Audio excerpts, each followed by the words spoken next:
دونخوان اغلب من و دیگر کارآموزان را برای گردش‌های کوتاهی به کوهستان‌های غربی در آن نزدیکی می‌برد. در فرصتی که پیش آمد، صبح سحر به راه افتادیم و تنگ غروب راه بازگشت را پیش گرفتیم. من کنار دونخوان قدم می‌زدم، زیرا نزدیکی او همواره برایم تسکین دهنده و آرام بخش بود، اما وجود کارآموزان با نشاطش همواره در من اثر معکوس داشت. آنها من را بیش از حد خسته می‌کردند. وقتی که همه از کوه‌ها پایین آمدیم، من و دونخوان پیش از آن که به زمین صاف برسیم توقف کردیم. غمی ژرف چنان سریع و شدید سر و پای وجودم را فرا گرفت که فقط توانستم بنشینم. بعد به توصیه دونخوان روی تخت سنگ بزرگ و مدوری به شکم دراز کشیدم. کارآموزان دیگر مرا مسخره کردند و به راه خود ادامه دادند. صدای خنده و فریاد آنها را که به تدریج ضعیف میشد میشنیدم. دونخوان اصرار داشت راحت باشم و آنطور که او عقیده داشت بگذارم پیوندگاه هم که با سرعتی ناگهانی حرکت کرده بود در موضع جدید خود مستقر شود. بندم داد و گفت نگران نباش، به زودی یا نوعی کشش یا نوازشی در پشتت حس می‌کنی که گویی کسی تو را لمس می‌کند. بعد حالت بهتر می‌شود. همانطور که بی حرکت روی تخت سنگ دراز کشیده و منتظر احساس دستی بر پشتم بودم، خود به خود خاطره‌ای چنان شدید و واضح در من بیدار شد که اصلاً متوجه نوازش دست بر پشتم نشدم. به هر حال مطمئن بودم که چنین امری اتفاق افتاده، زیرا غم من فوراً از بین رفت. بیدرنگ به دونخوان گفتم که چه چیزی را به خاطر آوردم. توصیه کرد که روی تخت سنگ بمانم و پیوندگاهم را دقیقاً به جایی حرکت دهم که در زمان رویداد مطلبی که به خاطر آوردم آنجا بوده است. به من هشدار داد و گفت تمام جزئیات را به خاطر آور. سالها پیش این واقعه روی داده بود. آن موقع من و دونخوان در شهر چیهاوا واقع در بیابان‌های مرتفع شمال مکزیک بودیم. عادت کرده بودم که با او به آنجا بروم، زیرا ناحیه‌ای پر از گیاهان طبی بود که او جمع‌آوری می‌کرد. همچنین از نظر مردم شناسی این ناحیه برایم بسیار جالب بود. چندی پیش باستانشناسان بقایای چیزی را یافته بودند که نتیجه گرفتند محل داد و ستد در دوران پیش از تاریخ بوده است. در جنبندی آنان این محل داد و ستد از لحاظ استراتژی در گذرگاهی طبیعی واقع شده بود. این محل در طول خط سیر تجارت مرکز اصلی بازرگانی بود که جنوب غربی آمریکا را با جنوب مکزیک و آمریکای مرکزی مرتبط می ساخت. چند باری که در این بیابان صاف و مرتفع بودم باعث شد مطمئن شوم که باستانشناس‌ها حق داشتند و حدس آنها مبنی بر این که این مکان گذرگاهی طبیعی بوده صحیح است. طبیعی است که برای دونخوان نیز از اهمیت و نفوذ این گذرگاه در توسعه و پخش ویژگی‌های تمدن در دوران پیش از تاریخ و در قاره آمریکای شمالی حرف زدم. آن موقع بی نهایت علاقه داشتم ساحلی را در جنوب غربی آمریکا، مکزیک و آمریکای مرکزی به عنوان نظام اعتقاداتی توضیح دهم که در مسیر راه بازرگانی توسعه یافته و در سطحی مجرد و معین نوعی جنبش پان سرخپوستی در دوران پیش از کلم آفریده است. طبیعی است که هر وقت درباره نظریم حرف می‌زدم، دونخوان با صدای بلند می‌خندید. آغاز واقعی که به خاطر آوردم در نیمه‌های بعد از ظهر یکی از روزها بود. بعد از آنکه من و دونخوان 2 کیسه کوچک پر از گیاهان درمانی جمع‌آوری کردیم، برای استراحت روی چند تخت سنگ بزرگ نشستیم. دونخوان اصرار داشت پیش از آنکه به اتومبیل من برسیم درباره هنر کمین و شکار کردن حرف بزند. معتقد بود که این محل مناسب ترین جا برای شرح پیچیدگی های این هنر است، ولی برای اینکه این چیزها را بفهمم ابتدا باید به حالت ابرآگاهی روم. از دونخوان خواستم پیش از آنکه موضوعی را مطرح کند یک بار دیگر برایم توضیح دهد که ابرآگاهی چیست. دونخوان با بردباری زیادی ابرآگاهی را بر حسب حرکت پیوندگاه شرح داد. ضمن صحبت او متوجه شدم که تقاضایم چقدر مسخره بوده است. آنچه برایم شرح میداد میدانستم، پس خاطر نشان ساختم که واقعا نیازی به توضیحات ندارم و او گفت که توضیحات هرگز ضایع نمیشوند، زیرا آنها در ذهن ما نقش میبندند تا دیر یا زود مورد استفاده قرار گیرند و یا کمک کنند که راه دستیابی به معرفت خاموش مهیا شود. وقتی از او خواهش کردم تا کمی بیشتر درباره معرفت خاموش حرف بزند، به سرعت پاسخ داد که معرفت خاموش موضع کلی پیوندگاه است که در آثار کهن جایگاه عادی آن بوده، ولی به دلایلی که مشخص کردن آنها ناممکن است از این محل خاص دور و در محل جدیدی مستقر شده که خرد نامیده می شود. دونخوان خاطر نشان ساخت که هر انسانی نماینده این موضع جدید نیست. پیوندگاه اکثر ما انسانها درست در موضع خرد جای ندارد، بلکه در نزدیکی آن است. این امر در مورد معرفت خاموش نیز مصداق دارد. پیوندگاه هر انسانی درست در همان نقطه نیست. او همچنین گفت که جایگاه بی‌ترحم موضع دیگری از پیوندگاه است که پیشرو معرفت خاموش بوده و اکنون موضع دیگری که جایگاه دلواپسی نام دارد پیشرو خرد است. من چیز مبهمی در این اظهارات مرموز نیافتم. آنها برایم بی‌نیاز از توضیح بودند، در حالی که منتظر بودم با ضربه معمولی خود بر کتفم مرا به حالت ابرآگاهی بفرستد. آنچه میگفت میفهمیدم. ضربه را وارد نیاورد و من هنوز بی آنکه واقعا از این امر آگاه باشم که آنچه میگوید میفهمم تمامی حرفایش را در میافتم. احساس راحتی مسلم دانستن امور که خواست حالت آگاهی عادی بود با من ماند. در تواناییم برای درک مطالب شکی نبود. دونخوان خیره مرا می‌نگریست و توصیه کرد با شکم طوری روی تخت سنگ مدور دراز بکشم که دستها و پاهایم همچون قورباغه‌ای گشوده و آویزان باشد. تقریباً 10 دقیقه به این شکل دراز کشیده راحت و خواب‌آلود بودم که ناگاه در اثر صدای آهسته هیس ملایم و مداومی به خود آمدم. سرم را بلند کردم و نگاهی انداختم. موهای بدنم سیخ شد. حدود 3 متری من درست در بالای محلی که دونخوان نشسته بود، یوز پلنگ عظیم و جسته و سیاهی روی تخت سنگ چدمادنه زده بود. پنجه هایش را نشانم میداد و خیره مرا مینگریست، گویی آماده بود تا رویم بپرد. دونخوان آهسته فرمان داد: حرکت نکن، به چشمهایش خیره نشو، به دماغ او زل بزن و چشمک نزن. زندگی تو در گرو نگاه خیره توست. کاری را کردم که گفته بود. لحظه ای من و یوز پلنگ به یکدیگر خیره شدیم تا دونخوان این وضعیت نچسب را با پرت کردن کلاهش همچون یک بومرنگ به طرف سر یوز پلنگ به هم زد. یوز پلنگ عقب پرید تا کلاه به او اصابت نکند و دونخوان سوتی بلند ممتد و نافذ کشید. سپس فریادی از ته گلو برآورد و 2-3 بار دستها را به هم کوفت. طنین آن همچون صدای خفه گلوله‌ای بود. دونخوان به من علامت داد که از روی تخت سنگ پایین رفته و نزد او بروم. حالا هر 2 نفر فریاد می‌زدیم و دستها را به هم می‌کوفتیم تا مطمئن شد که یوز پلنگ ترسیده و دور شده است. تمام بدنم می‌لرزید. با این حال نترسیده بودم. به دونخوان گفتم آنچه موجب ترس عظیم من شد غرش ناگهانی حیوان یا نگاه خیره او نبود، بلکه این واقعیت بود که یقیناً مدت‌ها پیش از آن که بتوانم صدایش را بشنوم و سرم را بلند کنم او مرا خیره می‌نگریسته است.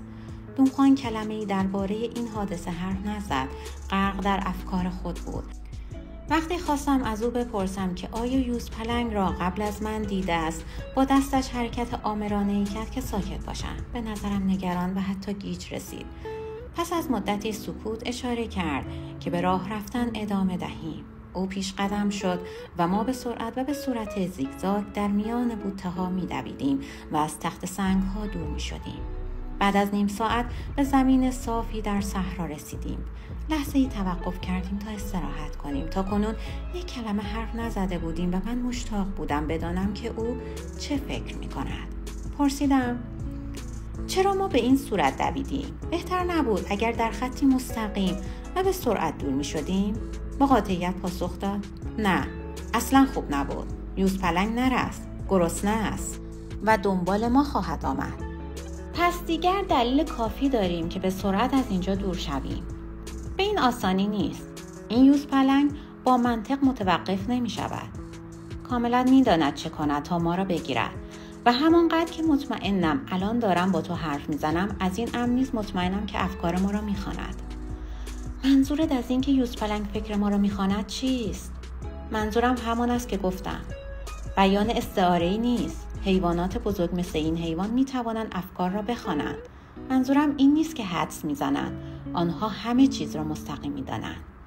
با ناراحتی پرسیدم: پس باید چه کار کنیم؟ باید کمتر منطقی باشیم و سعی کنیم تا مبارزه را ببریم و برای این امر باید کاری کنیم که یوزپلنگ نتواند افکارمان را بخواند. چطور رفتار غیر منطقی میتواند به ما کمک کند؟ منطق وادارمان میکند تصمیماتی بگیریم که با عقلمان جور درآید. برای مثال، عقلت به تو میگوید تا آنجا که امکان دارد سریع و در خطی مستقیم به دویدن ادامه دهی.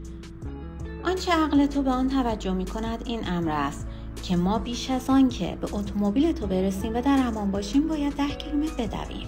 یوزپلنگ از ما جلو میزند، در جلوی ما راهمان را میبرد و در مناسب ترین محل منتظر میماند تا به روی ما بپرد. کار بهتر و کمتر منطقی این است که به صورت زیگزاگ راه برویم. دون خوان، از کجا میدانی که بهتر است؟ میدانم چون پیوند من با روح خیلی روشن است.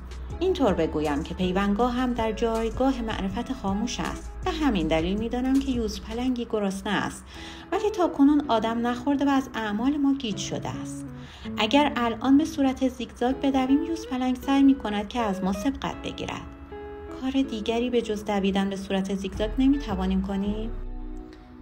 فقط یک چاره منطقی هست. ما وسیله‌ای برای حمایت از تصمیمات منطقی خود نداریم. برای مثال می توانیم بالای تپه برویم، ولی نیاز به اسلحه‌ای داریم که حیوان را متوقف کنیم. پس باید با تصمیمات یوزپلنگ جور شویم. این تصمیم‌ها را معرفت خاموش دیکته می‌کند و ما باید کاری را که معرفت خاموش به ما می‌گوید بی توجه به این امر که تا چه حد غیر منطقی است انجام دهیم. دوباره دویدن به صورت زیگزاگ رو شروع کرد. نزدیک و دنبال او می‌دویدم، ولی اعتقاد نداشتم که این طرز دویدن ما را نجات دهد. تازه داشتم می‌ترسیدم. فکر آن حیوان عظیم و جثه و شکل آشکار و تیره آن دیوانه‌ام می‌کرد. صحرا پر از بوته‌های بلند و خشک و بی‌مصرفی بود که در فاصله نیم متر به نیم متر رویده بودند. غلط باران در صحرای ارتفاعات باعث می‌شد که گیاهان به صورت انبوه نرویند و درخت نیز سبز نشود. با این حال منظره صحرا فضایی پوشیده و انبوه از گیاهان بود. دونخوان با چالاکی خارق‌العاده‌ای حرکت می‌کرد و من تا جایی که می‌توانستم به دنبالش بودم. به من توصیه کرد که باید مراقب گام‌هایم باشم و کمتر سر و صدا راه بیاندازم. او گفت شاخه‌هایی که زیر پایم می‌شکنند جایمان را فاش می‌کنند. عمدن سعی کردم برای آنکه شاخه‌های خوش سر و صدا نکنند پاهایم را جای پای دونخوان بگذارم. بدین طریق حدود 90 متر به صورت زیگزاگ در میان بوته‌ها دویدیم تا اینکه تقریباً به فاصله 10 متر در پشت سرم متوجه سایه سیاه یوزپلنگ شدم. از ته دل فریادی برکشیدم. دونخوان بی آنکه دست از دویدن بردارد به قدر لزوم سرش را برگرداند و یوزپلنگ را دید که پنهان شد. دونخوان دوباره صوتی نافذ زد و دستها را چنان برهم کوفت که صدایی همچون صدای شلیک گلوله خفه‌ای را میداد. آهسته گفت که گربه‌سانان علاقه ندارند از سر بالایی بالا بروند و ما باید به همین طرزی که میدویم به سرعت از دره عمیق و پهنی که در 1-2 متری سمت راست من است بگذریم. با علامتی که داد تا جایی که میتوانستیم به سرعت بوته ها را زیر پا گذاشتیم. از یک طرف دره پایین رفتیم و به کف آن رسیدیم و به سرعت از طرف دیگر بالا آمدیم. از آنجا منظره واضحی از سراشیبی، کف دره و زمینی که قبلا روی آن می‌دویدیم داشتیم. دونخوان نجوا کنان گفت که یوزپلنگ بوی ما را دنبال می‌کند. اگر شانس بیاوریم می‌توانیم او را وقتی در کف دره و در نزدیکی رد پای ما می‌دود ببینیم. به تنگه‌ای که زیر پایمان قرار داشت خیره شدم و ترسان منتظر بودم که اثری از حیوان ببینم، ولی او را ندیدم. چیزی نمانده بود فکر کنم که حیوان فرار کرده و دور شده است که غرش وحشتناک آن حیوان بزرگ را از صحرای پشت سرمان شنیدم. با ناامیدی متوجه شدم که حق با دونخوان بوده است.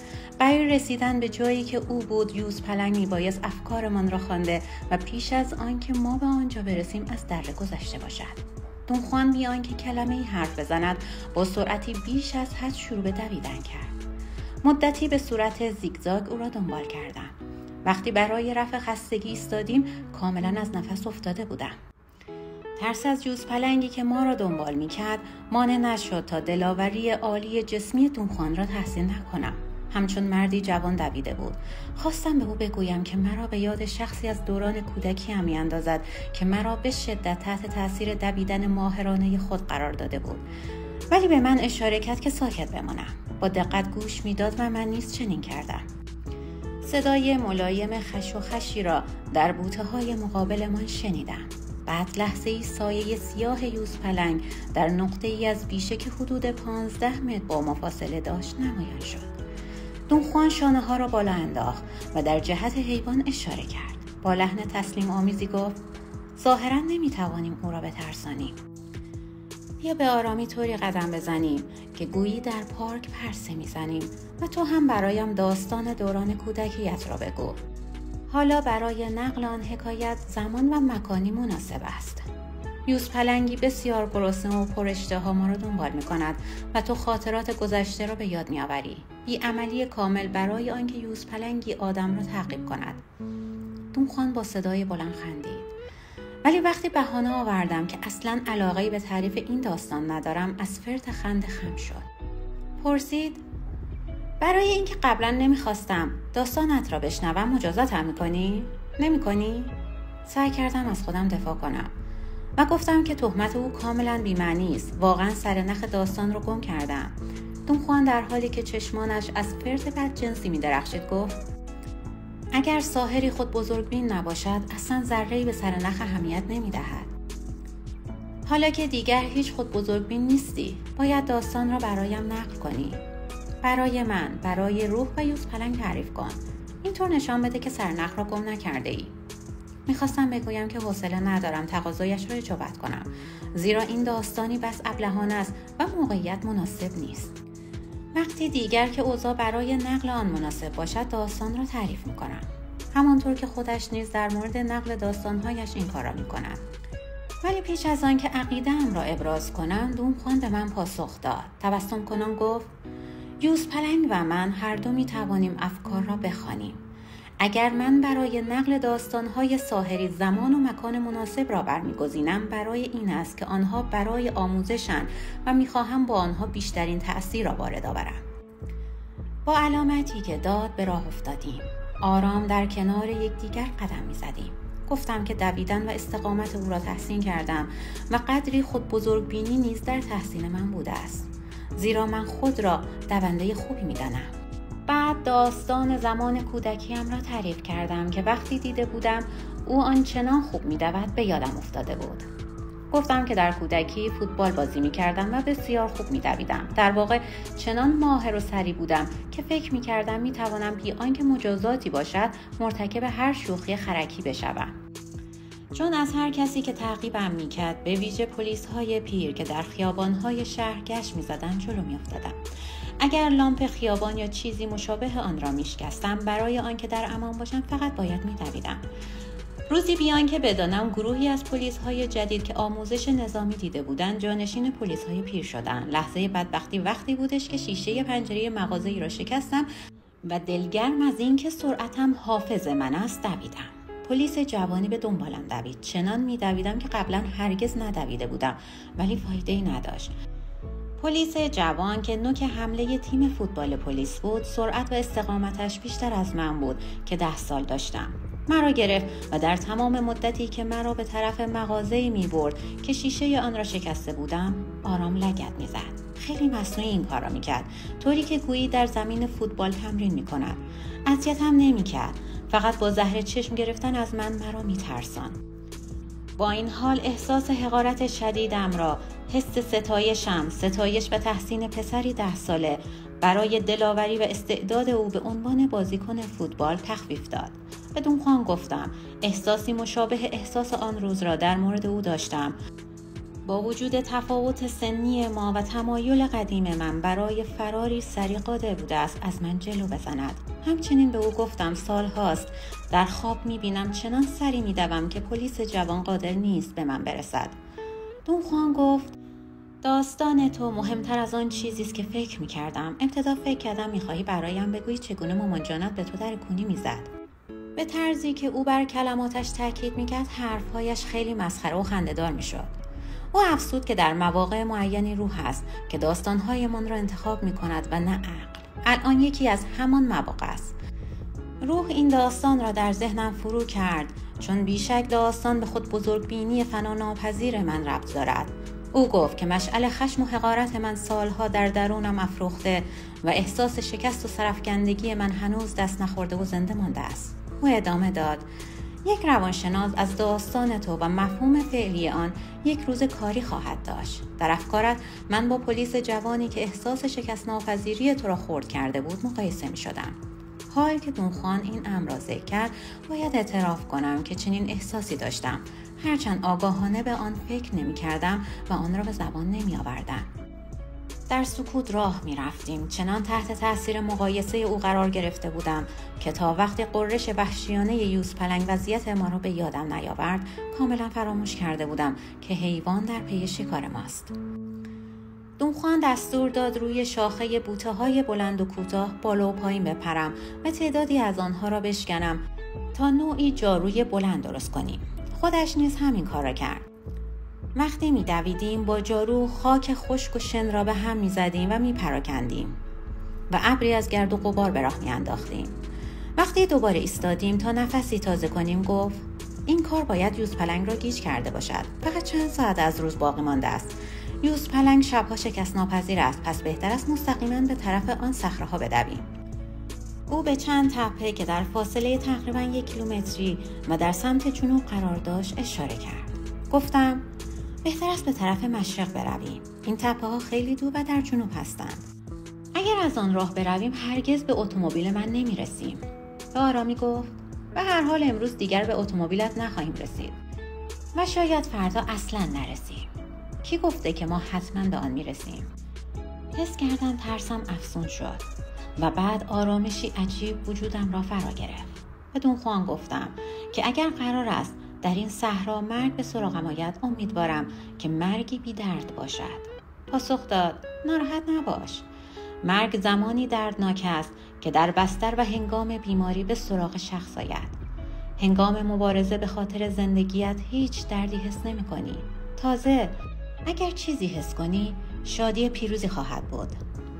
دونخوان گفت: یکی از هیجان انگیزترین تفاوت‌ها بین آدم معمولی و ساحر شیوه‌ای است که مرگ به سراغ آنان می‌آید. مرگ فقط با سالک، ساحران مهربان و ملایم است. ممکن است آنان به شدت مجروح شده باشند اما دردی حس نمی‌کنند و آنچه حیرت انگیزتر است این امر است که تا وقتی ساحران بخواهند مرگ در انتظار می‌ماند. دونخوان ادامه داد: بزرگترین تفاوت بین آدم معمولی و ساحر در این است که ساحر در اثر سرعت خود بر مرگ تسلط می‌یابد. اگر کار به آنجا بکشد، یوزپلنگ مرا نمی‌خورد و تو را می‌خورد، زیرا تو سرعت لازم را برای ممانعت از مرگت نداری. و سپس پیچیده ترین تصورات ساحری را درباره سرعت و مرگ برایم شرح داد. گفت که در دنیای روزمره کلمات یا تصمیمات ما به راحتی می‌توانند پس گرفته شوند. تنها امر قطعی و غیر قابل فسخ مرگ ماست.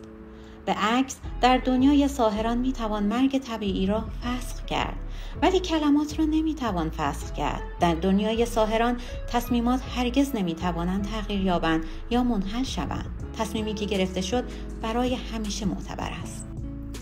به دونخوان گفتم با اینکه کلماتش بسیار با نفوذند، ولی مرا متقاعد نکردند که بتوان مرگ را باطل کرد. و او برایم در این باره توضیحی داد که قبلا نیز داده بود. او گفت که برای بیننده انسان‌ها توده‌های بیشمار و ساکن و در عین حال مرتعش به شکل گویا دوک‌های درخشان میدان‌های انرژی‌اند و فقط ساحران قادر به حرکت دادن این گوی‌های ساکن و درخشانند. آنها می توانند پیوندگاه خود را در 1/1000 ثانیه به هر نقطه توده درخشان خود که بخواهند حرکت دهند.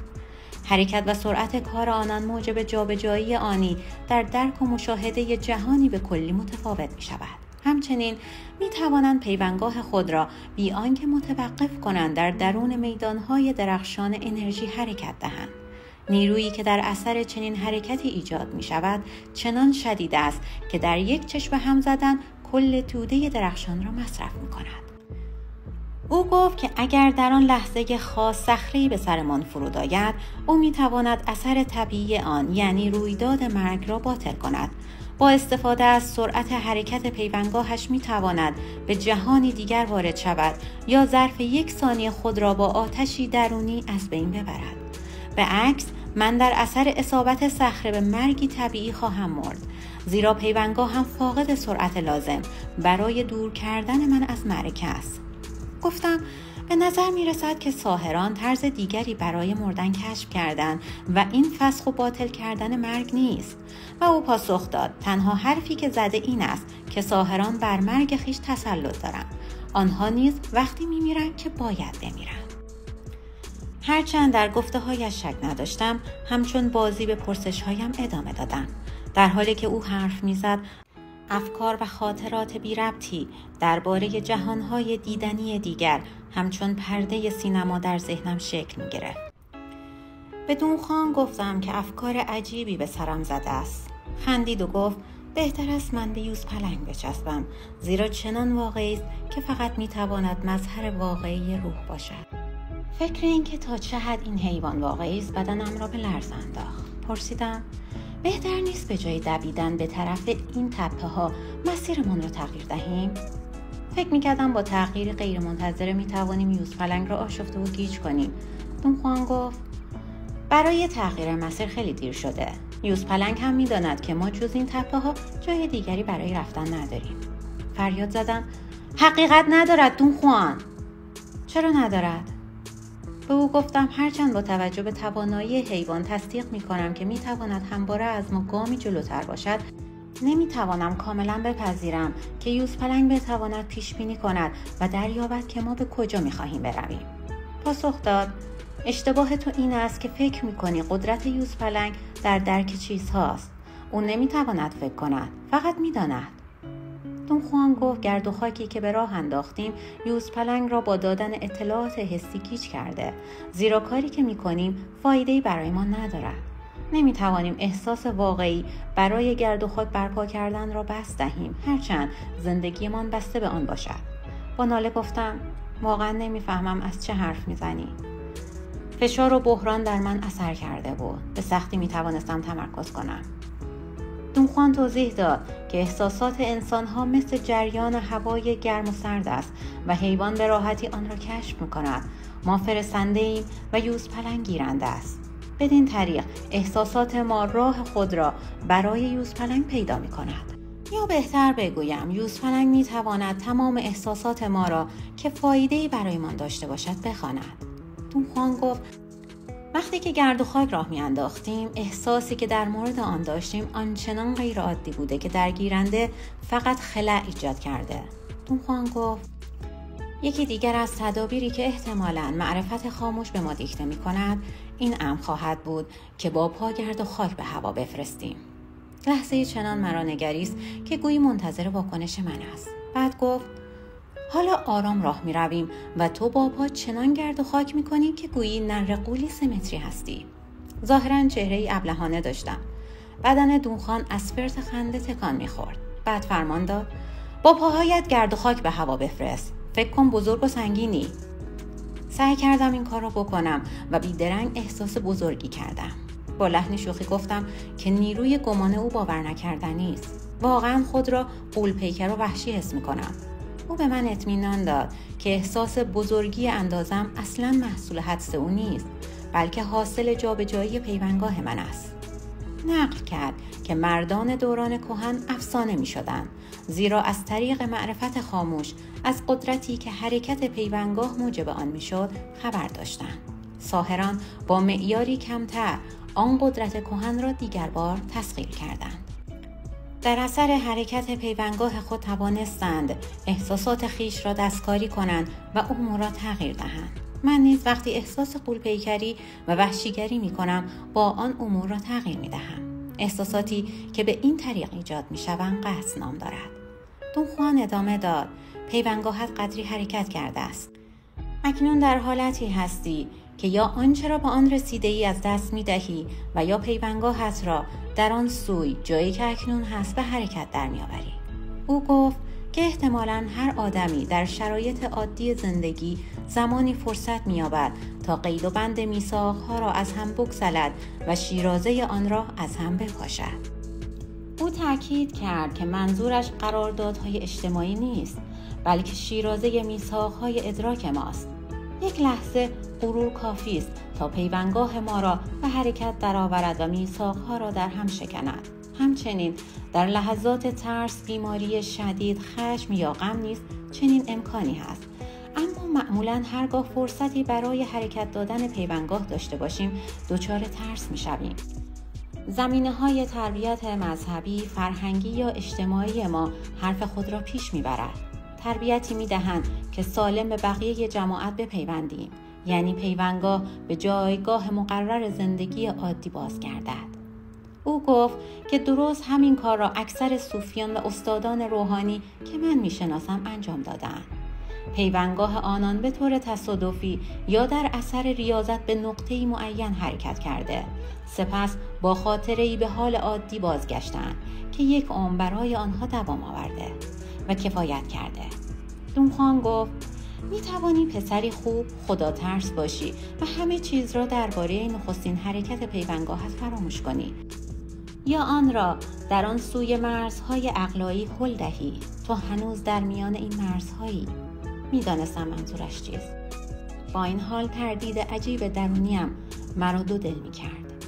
دونخوان به استدلال خود ادامه داد. او گفت که آدم معمولی انرژی لازم را ندارد تا آن سوی مرزهای روزمره را درک و مشاهده کند. به همین دلیل قلمرو درک و مشاهده خارق‌العاده را ساحری، جادوگری یا اثر شیطان مینامد و بی آنکه بیشتر به بررسی آن بپردازد عقب نشینی میکند. او ادامه داد: ولی تو دیگر نمیتوانی بازگردی. تو مذهبی نیستی و برای آنکه به راحتی از تجربیات جدید دست بکشی بیش از حد کنجکاو هستی. تنها چیزی که ممکن است حالا مانع تو شود بزدلی توست. سعی کن همه چیز را آنطور که واقعا هست بفهمی. تجرید، روح، نابال، اینها جادوگری نیست، پلیدی نیست، شیطانی نیست، فقط درک و مشاهده است. منظورش را فهمیدم، ولی به درستی نمیدانستم که از من چه توقعی دارد. با نگاهی پرسشگر دونخوان را مینگریستم و سعی داشتم تا کلماتی مناسب بیابم. به نظرم رسید در قالب ذهنی بسیار فعالی وارد شدم و نمیخواستم حتی یک کلمه را هدر دهم. او تبسم کنان فرمان داد: غول پیکر باش، خرد را رها کن. حال دقیقاً منظورش را میفهمیدم. در واقع میدانستم که میتوانم احساس غول پیکری و وحشیگری را افزون کنم تا واقعاً غول پیکر شوم. بر فراز بوته ها بپلکم و تمام اطراف را ببینم. سعی کردم تا فکرم را بر زبان آورم، ولی فوراً منصرف شدم. واضح بود که هرچه فکر میکردم دونخوان میدانست و ظاهراً خیلی خیلی بیشتر هم میدانست. بعد واقعی کاملاً خارق‌العاده برایم رخ داد. نیروی عقل من دست از کار کردن کشید. گویی پتویی تاریک مرا پوشان و افکارم را تیره کرد و عقلم را با بی‌قیدی کسی که هیچ غمی در دنیا ندارد رها کردم. اطمینان داشتم که اگر بخواهم این پتوی تاریک را از خود دور کنم، فقط باید حس کنم که از میان آن می‌گذرم. در این حالت این احساس را داشتم که چیزی مرا به جلو می‌راند و به حرکت وامی دارد. چیزی مرا جسماً از محلی به محلی دیگر می‌برد. احساس خستگی نمی‌کردم. چنان سبک و سریع حرکت می‌کردم که مغرور شده بودم. احساس نمی‌کردم که راه می‌روم یا پرواز می‌کنم. بیشتر با روانی شدیدی هم می‌شدم. فقط وقتی سعی داشتم در این باره بیاندیشم، حرکاتم تشنجی و بی‌وقار می‌شد. وقتی که بدون تفکر از این امر لذت می‌بردم، به حالت بی همتای غروری جسمی وارد می‌شدم که هرگز سابقه نداشت. اگر در زندگیم نیز چنین لحظات شادی جسمی وجود داشت، پس بایستی آنقدر کوتاه بوده باشد که خاطره‌ای بر جای نگذاشته است. با این حال وقتی چنین جذبه‌ای را تجربه می‌کردم، احساس شناسایی مبهمی داشتم که گویی این حالت را قبلا شناخته و مدت‌هاست فراموش کردم. شادی و روح بخشی حرکت در میان صحرا چنان شدید بود که گویی هیچ چیز دیگری وجود ندارد. تنها چیزی که برایم وجود داشت مراحل وجدآور بود و بعد لحظاتی که از حرکت باز می ایستادم و به صحرا چشم می دوختم. ولی احساس مطلق جسمانی غوطه‌وری بر فراز بوته‌ها وصف ناپذیرتر بود. این احساس را از لحظه‌ای که حرکت را شروع کردم داشتم. لحظه یوزپلنگ را به وضوح در مقابل خود دیدم. او تا آنجا که قدرت داشت می‌دوید و می‌گریخت. حس کردم که از خار کاکتوس‌ها پرهیز می‌کند. او بیش از حد احتیاط می‌کرد که گام‌هایش را کجا بگذارد. فشاری طاقت فرسا حس کردم و دلم خواست به دنبال یوزپلنگ بدوم و او را بترسانم تا نتواند احتیاط کند. می‌دانستم که خارها او را زخمی می‌کنند. بعد فکری در ذهن خاموشم جوانه زد. فکر کردم که اگر خارها مجروحش کنند، حیوانی بیش از حد خطرناک می‌شود. این فکر چنان اثری پدید آورد که گویی کسی مرا از خوابی بیدار کرد. وقتی متوجه شدم که فکرم دوباره کار می‌کند، دیدم در پای رشته تپه‌های سنگی و کوتاهی هستم و اطراف نگریستم. دونخوان چند متر دورتر بود. خسته به نظر می‌رسید. رنگش پریده و از نفس افتاده بود. بعد از آنکه سینه گرفته‌ام را صاف کردم پرسیدم: دونخوان، چه خبر است؟ نفس زنان گفت: تو بگو چه خبر است. آنچه حس کرده بودم به او گفتم. تازه متوجه شدم که قله کوه مقابل خود را درست نمی‌بینم. مقدار کمی از روشنی روز مانده بود. یعنی من بیش از 2 ساعت دویده و راه رفته بودم. از دونخوان خواهش کردم تا این تفاوت را برایم شرح دهد. او گفت که پیوندگاه از جایگاه بی‌ترحم گذشته و به جایگاه معرفت خاموش رسیده است. با این حال هنوز انرژی ندارم تا خودم آن را دستکاری کنم. اگر به اندازه کافی انرژی داشتم تا آن را دستکاری کنم، در آن صورت می توانستم بین خرد و معرفت خاموش در حال حرکت باشم. افزود که اگر یک ساحر انرژی کافی داشت یا حتی اگر انرژی کافی نداشت و نیاز به جابجایی داشت، زیرا مسئله مرگ و زندگی در میان بود، می توانست بین خرد و معرفت خاموش به حرکت درآید. او گفت که من احتمالاً به خاطر وضعیت خطرناکمان جابجایی پیوندگاهم را به عهده روح گذاشتم. در نتیجه به جایگاه معرفت خاموش رسیدم. طبیعتاً این کار میدان ادراکم را گسترش داد و باعث شد تا حس کنم که غول پیکرم و بر فراز بوته‌ها بوته می‌خورم. در آن موقع به دلیل آموزش آکادمیکی به صورت شورانگیزی به ثبوت رضایتم علاقه داشتم. پس سوال دلخواهم در آن روزها را از او پرسیدم: اگر کسی از بخش مردم شناسی دانشگاه لس آنجلس مراقب من بود، آیا او غولی را میدید که در میان صحرا میدوید؟ واقعا نمیدانم. راه فهمیدن این امر این است که وقتی در بخش مردم شناسی هستی، پیوندگاهت را حرکت دهی. سعی کردم ولی هرگز اتفاقی نیفتاد. برای آنکه اتفاقی بیفتد باید تو در کنارم باشی. پس برای تو مسئله مرگ و زندگی مطرح نبوده. اگر بود خودت پیوندگاهت را حرکت میدادی. ولی دیگران نیز همان چیزهایی را میبینند که پس از آن که من پیوندگاهم را حرکت دادم دیدم؟ نه، چون پیوندگاه آنها در آن محل مشابهی که پیوندگاه تو است نیست. دونخوان، پس من این یوزپلنگ را در خواب دیدم؟ همه این وقایع فقط در خاطرم روی داده است؟ نه کاملا. یوزپلنگ واقعی است. تو کیلومترها دویده و اصلا خسته نشده ای. اگه شک داری کفش‌هایت را نگاه کن. پر از خارهای کاکتوس است. پس تو حرکت کردی و بر فراز بوته‌ها غوطه‌ور شدی و همزمان نیز چنین کاری نکردی. این کار بستگی دارد به اینکه پیوندگاه در جایگاه خرد و عقل است یا معرفت خاموش. ضمن آنکه حرف میزد آنچه میگفت میفهمیدم، ولی به هیچ وجه نمیتوانستم آنها را تکرار کنم. حتی نمیتوانستم مشخص کنم آنچه میدانم چیست و یا چرا من حرفهای او را اینقدر میفهمم. غرش یوزپلنگ مرا به واقعیت خطرناک بازگرداند. طرح تیره حیوان را دیدم که با 10 متر فاصله در سمت راستم از سراشیبی بالا می آمد. چون می دانستم که دونخوان حرکت حیوان را در جلوی ما دیده است، پرسیدم: دونخوان، چه کنیم؟ به آرامی گفت: باید به طرف قله بالا رویم و در آنجا پناه بگیریم. بعد او چنان که گویی کوچکترین غمی در دنیا ندارد گفت: وقتی شاد و خوشحال بر فراز بوته‌ها غوطه می‌خوردم، مقت گرانبهایی را هدر داده و تفرید کردم. خاطر نشان کرد در عوض آن که در تپه‌ها پناه گیرم، به طرف کوههای مرتفع شرق به راه افتادم. در حالی که به سطح تقریباً عمودی قله کوهی اشاره می‌کرد گفت: یا باید قبل از یوزپلنگ به آن تخت سنگ‌های شیبدار برسیم و یا دیگر شانسی نداریم. برگشتم و دیدم که یوزپلنگ یکی از تخت سنگ‌ها می‌پرد. ظاهراً سعی داشت جلو بزند و راهمان را قطع کند. با حالتی عصبی فریاد کشیدم: دون خوان، بیا برویم. دون خوان لبخندی زد، گویی از ترس و بی‌صبری من لذت می‌برد. تا جایی که می‌توانستیم به سرعت از کوه بالا رفتیم. سعی کردم به شکل تیره یوزپلنگ که گاهی کمی جلوتر از ما و در سمت راستمان نمایان می‌شد توجهی نکنم. هر سه همزمان به پای سینه کش کوه رسیدیم. یوزپلنگ در 6 متری سمت راست ما بود. بالا پرید و سعی کرد تا از نمای صخره بالا رود، ولی لغزید. دیواره صخره بیش از حد شیب داشت. دونخوان فریاد زد که یوزپلنگ را نگاه نکنم و وقتم را هدر ندهم، زیرا اگر دست از بالا رفتن بردارد فوراً به ما حمله خواهد کرد. هنوز حرف دونخوان تمام نشده بود که یوزپلنگ حمله کرد. دیگر فرصتی برای اصرار بیشتر نبود. دونخوان به دنبالم بود و با زحمت از دیواره صخره بالا رفتم. فریاد هولناک حیوان وحشی درست از کنار پاشنه راستم به گوش می رسید. نیروی محرکه ترس باعث شد که از سطح صاف سراشیبی همچون مگسی بالا روم. قبل از دونخوان به قله رسیدم. او ایستاده بود و می خندید. در قله صخره در امان بودم و سر فرصت می توانستم فکر کنم که چه واقعی روی داده است. دونخوان نمیخواست در این مورد حرف بزند.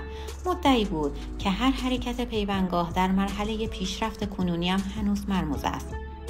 او گفت که مبارزه طلبی من در آغاز کارآموزیم بیشتر نگهداری از دریافت‌هایم بوده است تا مدلل کردن آنها و زمانی خودم همه چیز را خواهم فهمید. تأکید کردم که در این لحظه همه چیز را میفهمم، ولی او اصرار داشت قبل از آنکه ادعا کنم چیزی فهمیدم باید بتوانم دانسته هایم را برای خودم شرح دهم. او بر این مطلب تاکید داشت که اگر بخواهم حرکت پیوندگاهم را بفهمم آنقدر انرژی لازم دارم که از جایگاه خرد به جایگاه معرفت خاموش روم. لحظه‌ای مکث کرد و با نگاه خیره‌اش تمام بدنم را برانداز کرد. بعد ظاهراً تصمیمی گرفت، لبخندی زد و شروع به صحبت کرد. با قاطعیت گفت: امروز به جایگاه معرفت خاموش رسیدی.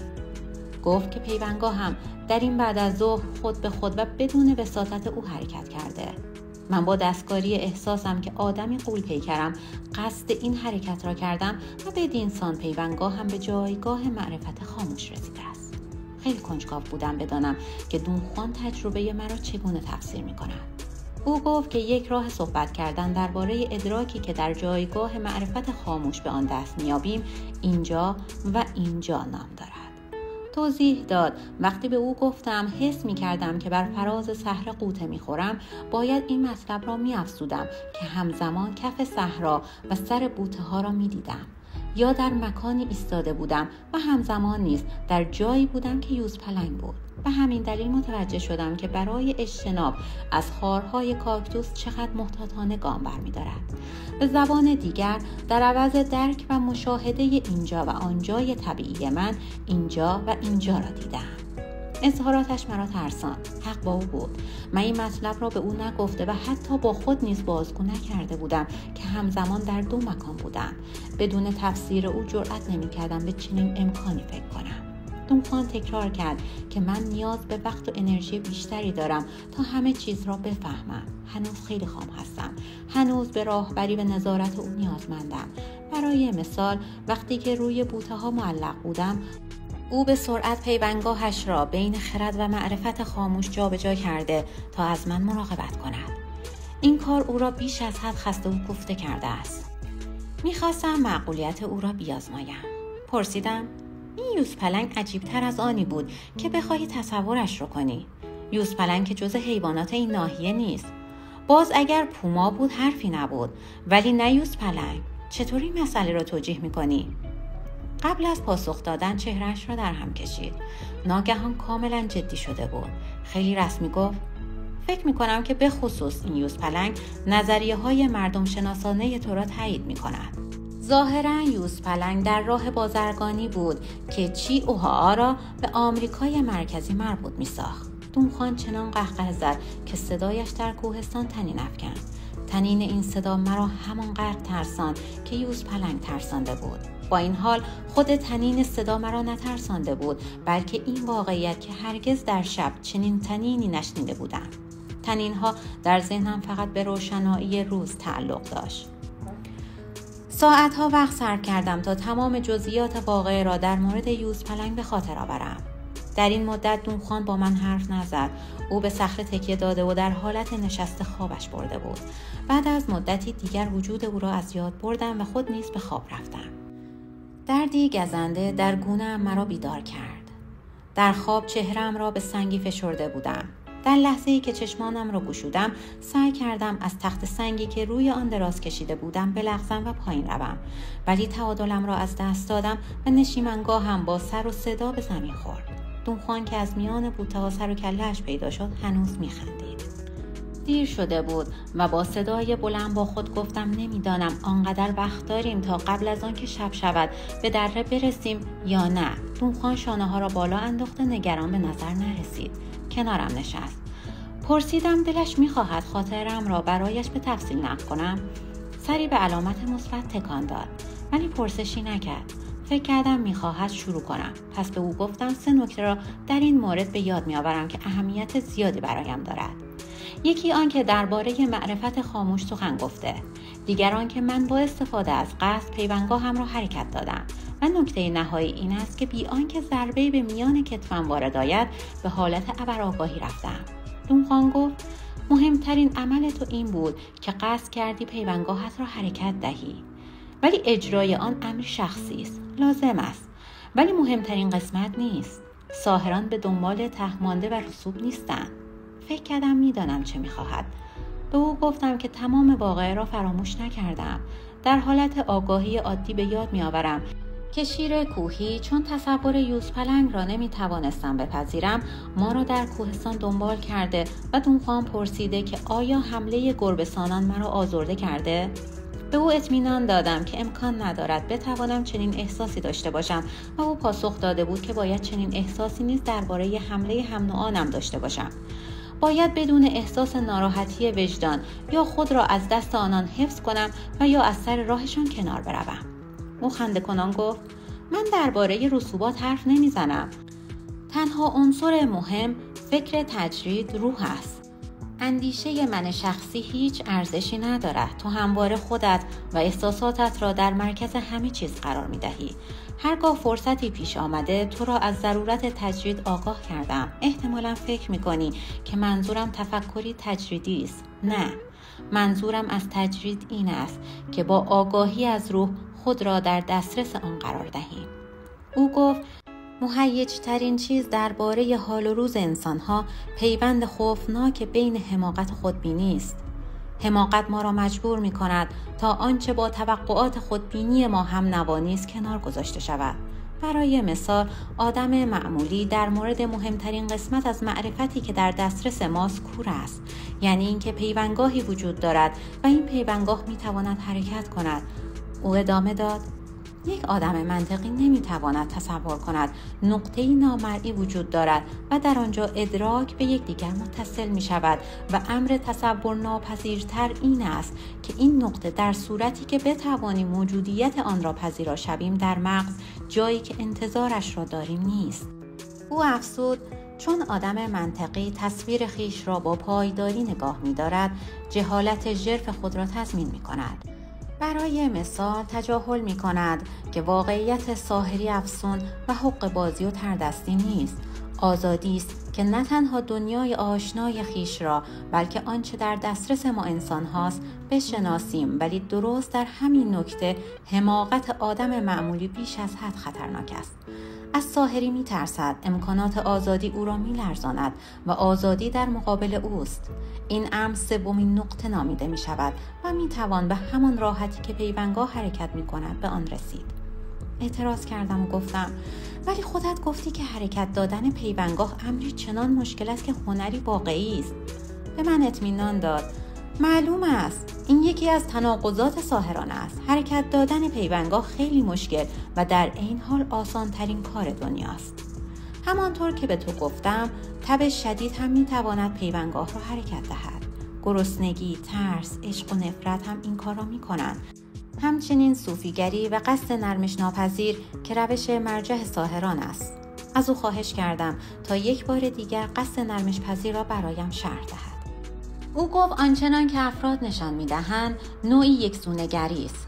هدفی بی نهایت دقیق که هرگز به دلیل تداخل منافع فسخ نمی شود. همچنین قصد نرمش ناپذیر نیرویی است که وقتی پیوندگاه در محلی بجز محل عادی خود مستقر شد تولید می شود.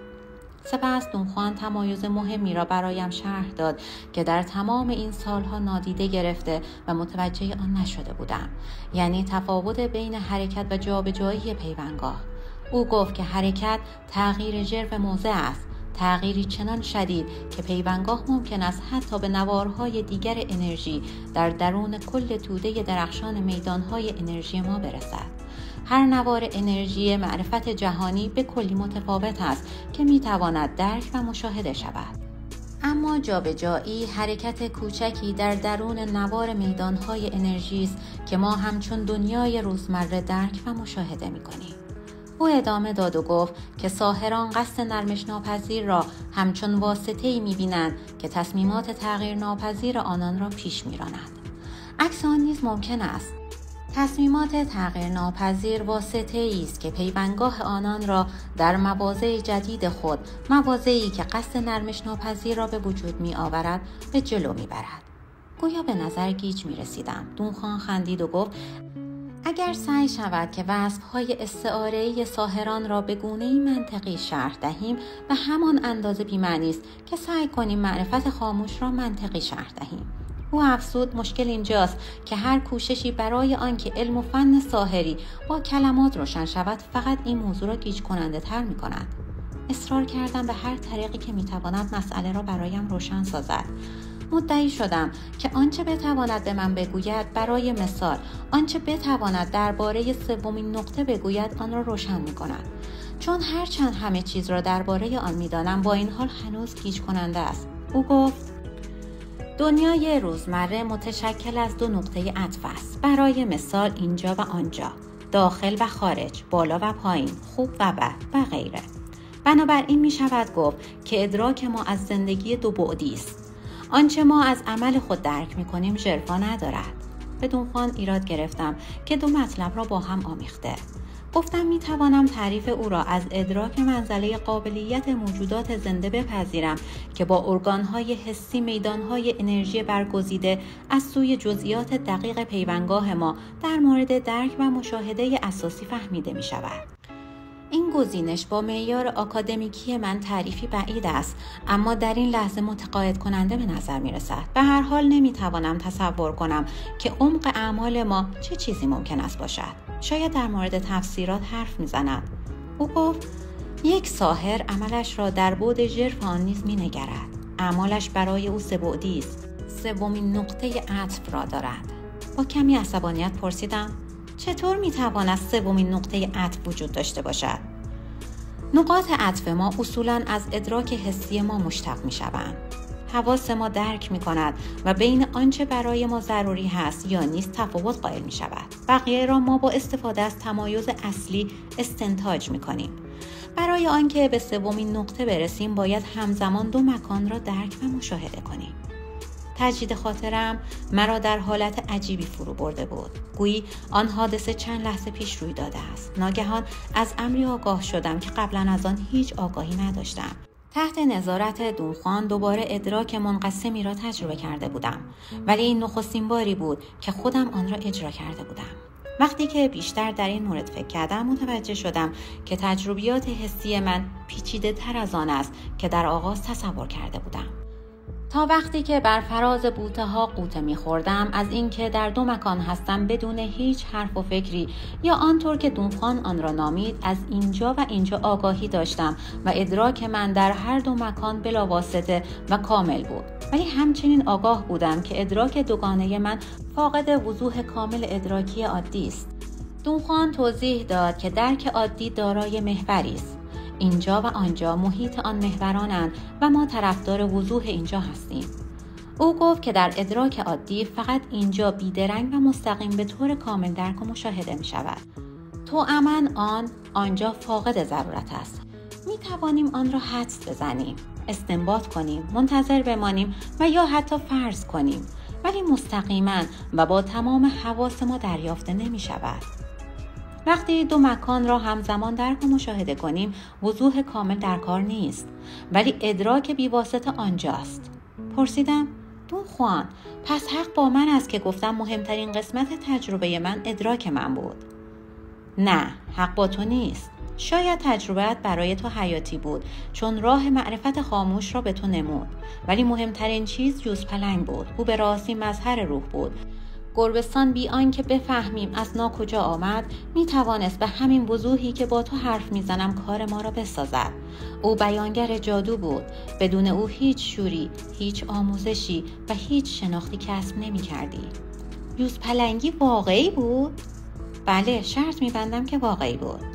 دونخوان معتقد بود که این یوزپلنگ برای آدمی معمولی یک چیز غریب و وحشتناک می بود. آدم معمولی سعی می کرد توضیح عاقلانه‌ای بیابد که یوزپلنگ آنقدر دور از جنگل‌های حاره و در چیائوها چه می کند.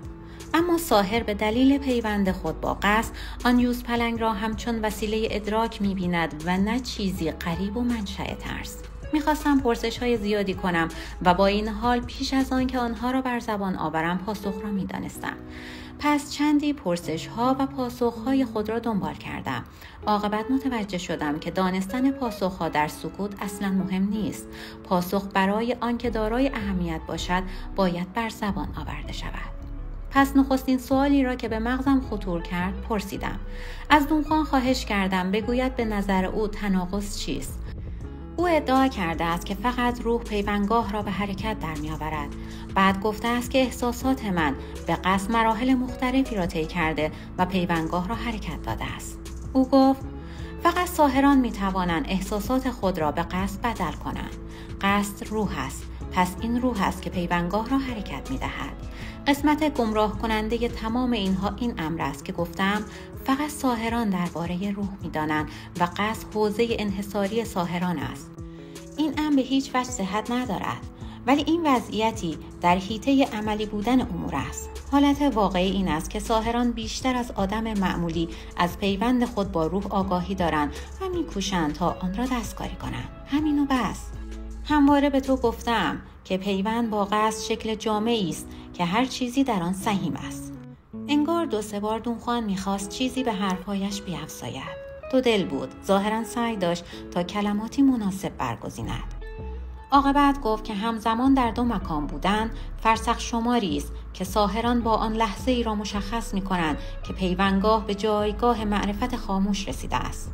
ادراک دوگانه در صورتی که توسط شخص اجرا شود حرکت آزاد پیوندگاه نام دارد.